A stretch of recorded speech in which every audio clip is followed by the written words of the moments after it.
Après le sommet sur la défense européenne et vu la situation en Ukraine, le ministre des Affaires étrangères, Jean-Noël Barrot, se livre dans Le Parisien aujourd'hui en France. Et le chef de la diplomatie française adopte un ton ferme dans la lignée du discours télévisé d'Emmanuel Macron de mercredi dernier.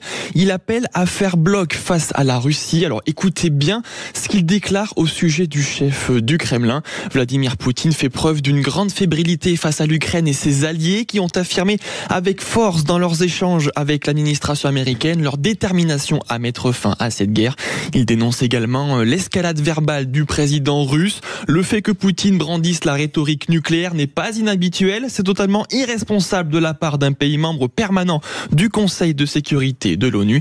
Et il lance un appel à la fermeté. Nous ne laissons pas intimider. Un message fort à 3 jours d'une réunion à Paris des chefs d'état-major des pays engagés pour garantir une future paix en Ukraine. Une nouvelle semaine décisive s'ouvre pour la France et l'Europe. Alors dans le même temps, le ministre des Armées, Sébastien Lecornu, ça s'appelle un tir de barrage gouvernemental dans la presse. Le ministre des Armées s'exprime dans la Tribune du dimanche sur les relations franco-américaines. Je considère toujours les États-Unis comme des alliés en dépit de leur grande imprévisibilité. Cela rend plus que jamais d'actualité le fait d'être alliés mais non alignés. Alors selon un sondage Ipsos saisi réalisé par la Tribune du dimanche, ce sondage révèle d'ailleurs que 72% des Français se disent indignés ou en colère après les récentes déclarations de Donald Trump vis-à-vis de l'Ukraine.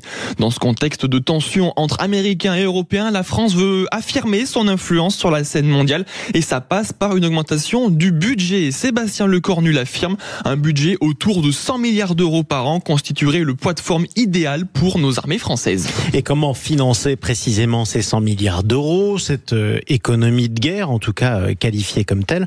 Le journal du dimanche s'interroge ce matin. Et si on faisait appel à l'épargne des Français? Alors on va préciser les termes pour éviter les fantasmes. On pourrait tout à fait imaginer un livret d'épargne sur le modèle du livret A. C'est la proposition de Philippe Crevel, directeur du Cercle de l'épargne. Alors comment ça marcherait?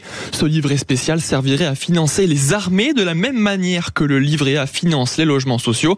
Donc pas question de subtiliser directement votre argent, contrairement à ce que l'on croit. Un projet ambitieux donc, mais avec des contraintes. L'inconvénient, c'est qu'il faut créer ce livret, le promouvoir, convaincre les banques, etc.